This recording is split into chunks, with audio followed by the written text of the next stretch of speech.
Fifth chapter, Footprints Without Feet. This story is about a scientist. His name was Griffin.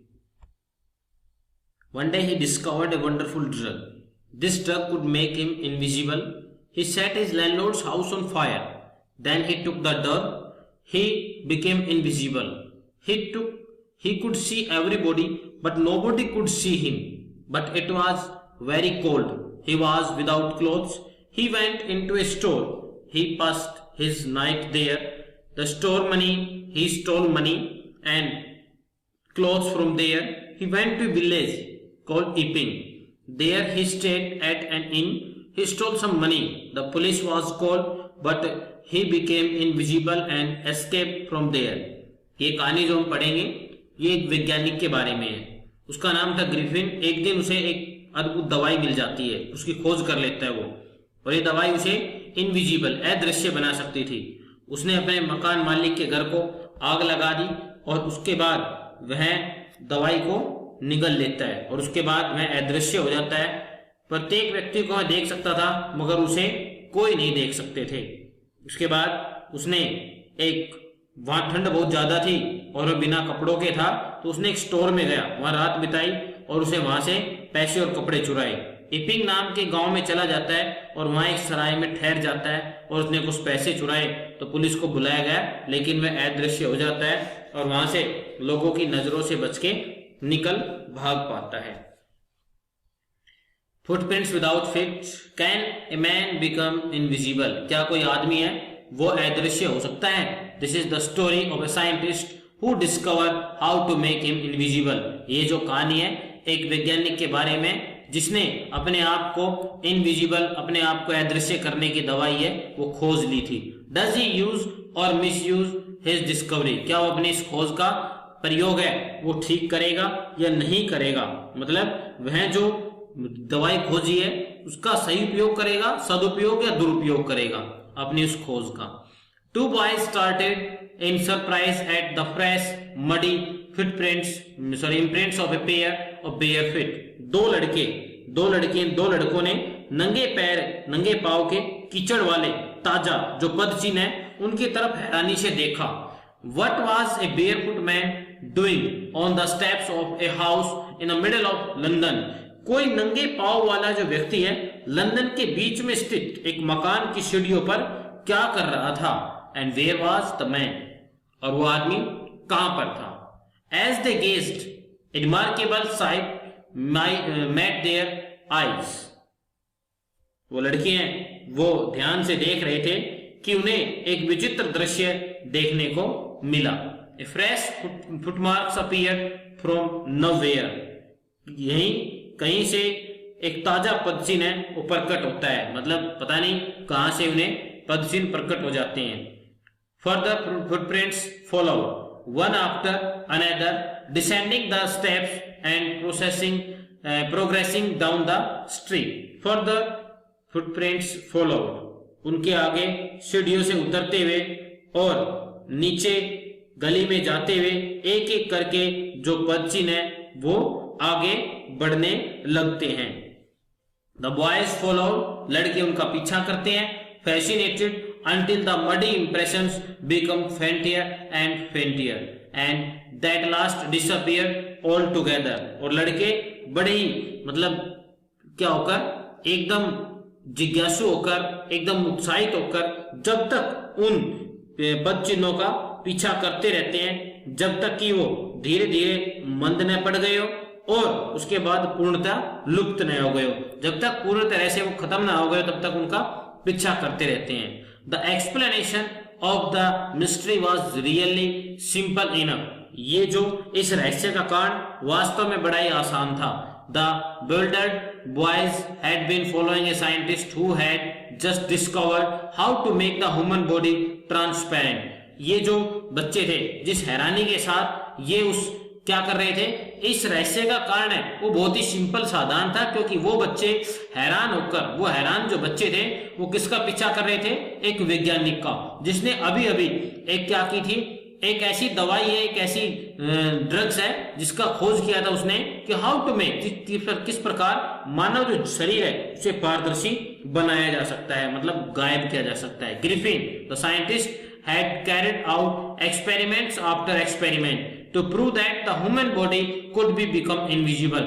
जो Griffin नाम का वैज्ञानिक है जिसने एक के बाद एक प्रयोग किए, क्या करने के लिए, जो मानव शरीर है उसे इनविजिबल सिद्ध करने के लिए, अदृश्य सिद्ध करने के लिए। Finally he swallowed certain rare drugs, और अंत में वह एक दुर्लभ प्रकार की जड़ी बूटी है जिसे वह निगल लेता है। And his body became as transparent as a sheet of glass, और उसका जो शरीर है वो उस प्रकार पारदर्शी बन जाता है जिस प्रकार एक कांच की शीट होती है। Though it also remain as solid as glass, और यद्यपि यह उसी प्रकार कठोर भी रहता है जिस प्रकार ठोस रहा, जिस प्रकार एक शीशा रहता है। ब्रिलियंट साइंटिस्ट दो he was, Griffin was rather A lawless person. बताया कि यद्यपि ग्रिफिन एक तेज बुद्धि वाला वैज्ञानिक था, फिर भी वह एक लॉलेस, एक कानून को तोड़ने वाला व्यक्ति था। His landlord dislike him and tried to eject him. उसका जो मकान मालिक है उसे पसंद नहीं करता था और उसे एजेक्ट मतलब निशान, जो घर है उसे मकान से निकाल देना चाहता था। In revenge Griffin set fire to the house, बदला लेने के लिए ग्रिफिन ने उसके मकान को आग लगा दी। To get away without being seen he had to remove his clothes, और बिना वहां से किसी को दिखाई दिए हुए निकलने के लिए उसे अपने कपड़े निकालने पड़े थे। Thus it was that he became a homeless wanderer, और उसके बाद वह तब से एक बिना घर वाला घुमक्कड़ बन जाता है। विदाउट क्लोथ्स, बिना कपड़ों के, विदाउट मनी, बिना पैसों के, एंड क्वाइट इनविजिबल, और एकदम अदृश्य। Until he happened to step in some mud and left footprints as he walked।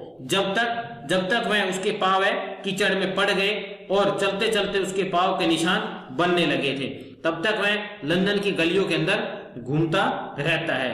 He escaped easily enough from the boys who followed his footprints in London। वह बड़ी आसानी से उन लड़कों से उसने पीछा छुड़ा लिया जो लंदन में उसके कदमों के निशान है उसका पीछा कर रहे थे। But his adventures were by no means over। परंतु उसके जोखिम भरे जो कार्य है अभी पूरे नहीं हुए थे। He had chosen a bad time of the year to wander about London without clothes। उसने बिना वस्त्र के लंदन में घूमने के लिए उसने साल का सबसे गलत समय चुना था। It was midwinter, ये जो शीत ऋतु है उसका मध्य था। The air was bitterly cold and he could not do without clothes। हवा है बहुत अधिक ठंडी थी और कपड़ों के बिना नहीं रह सकता था। Instead of walking about the streets, he decided to slip into a big London store for warmth। और गलियों में इधर उधर घूमने की बजाय उसने गर्माहट के लिए लंदन के एक बड़े स्टोर में अंदर जाने का निर्णय लिया। Closing time arrived and as soon as the doors were shut, Griffin was able to give himself the pleasure of clothing and feeding himself without regard to expense। और जैसे ही स्टोर बंद होने का समय हुआ और as soon as the doors were shut, Griffin was able, और जैसे ही डोर बंद होता है, दरवाजे बंद होते हैं, ग्रिफिन ने बिना पैसा खर्च किए हुए वस्त्र पहनने और खाने पीने का आनंद लेने का मौका मिल गया। He broke open boxes and wrappers and fitted himself out with the warm clothes। उसने संदूकों और लिफाफों को खोला और स्वयं को गर्म कपड़ों से सजा लिया, गर्म कपड़े पहन लिए। Soon with shoes and an overcoat and a wide brimmed hat, he became a fully dressed and visible person। और उसने क्या क्या किए, वहां पर जाने के बाद उसने जूते, ओवरकोट और एक खुले किनारे वाला टॉप पहना और जल्दी पूरी तरह से सज गया और एक दिखाई देने वाला आदमी बन गया था। In the kitchen of the restaurant he found cold meat and coffee. और किचन, जो रेस्टोरेंट की किचन थी, उसके अंदर उसे ठंडा मांस और कॉफी मिली।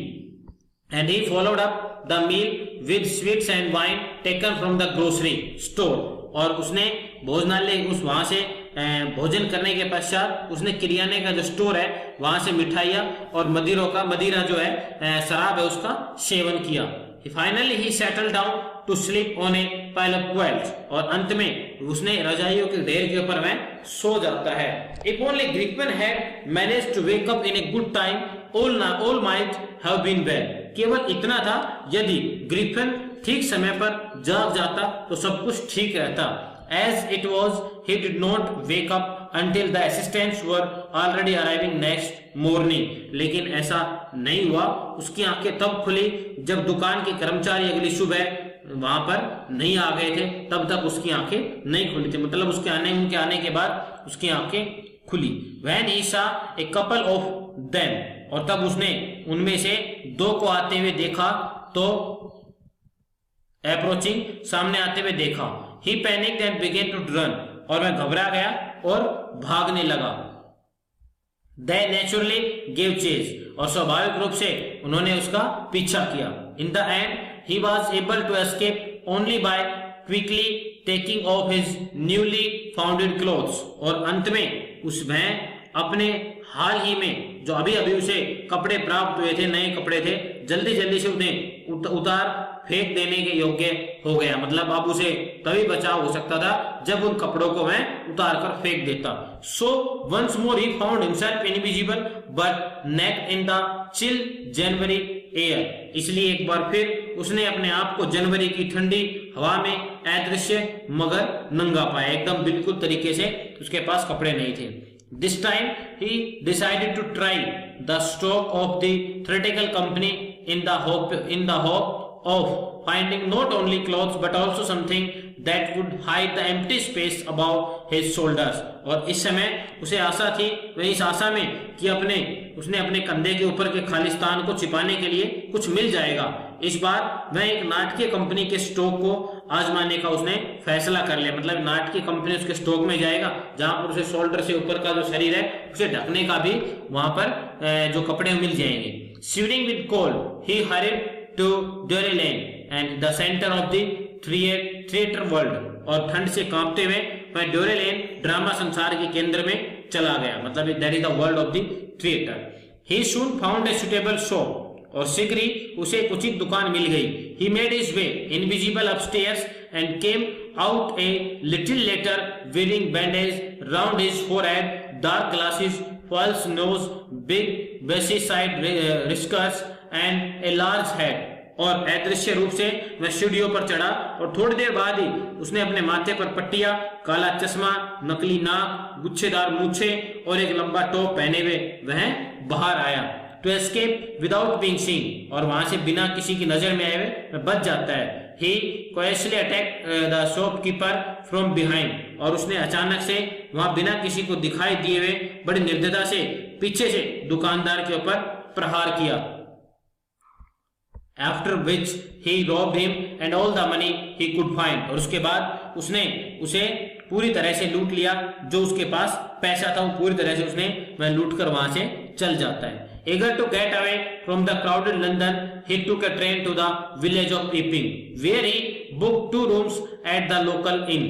और भीड़ भाड़ वाले लंदन से बच भागने को उत्सुक उसने एपिंग गांव की गाड़ी पकड़ी, जहां उसने एक स्थानीय सराय के अंदर 2 कमरे बुक कराए। The arrival of a stranger at an inn in winter was in any case an unusual event।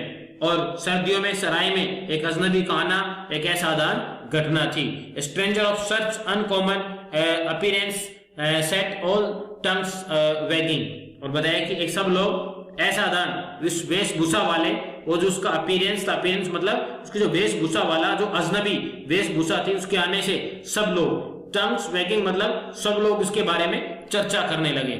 Mrs Hall the landlord's wife made every effort to be friendly. Mrs जो हॉल है उसने, श्रीमती जो Hall है सराय मालकिन जो थी, उसने दोस्ताना रहने का पूरा भरसक प्रयास किया कि मैं उसके साथ दोस्ताना पूर्वक रहे। But Griffin had no desire to talk and told her my reason for coming to Epping is a desire for solitude, मतलब एकांकी।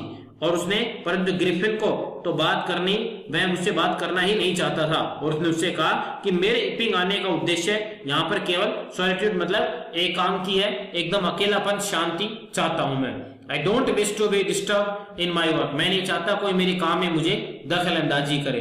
Besides an accident has affected my face, और बताया कि इसकी बजाय, इसके अतिरिक्त एक दुर्घटना के कारण मेरा चेहरा बिगड़ गया है।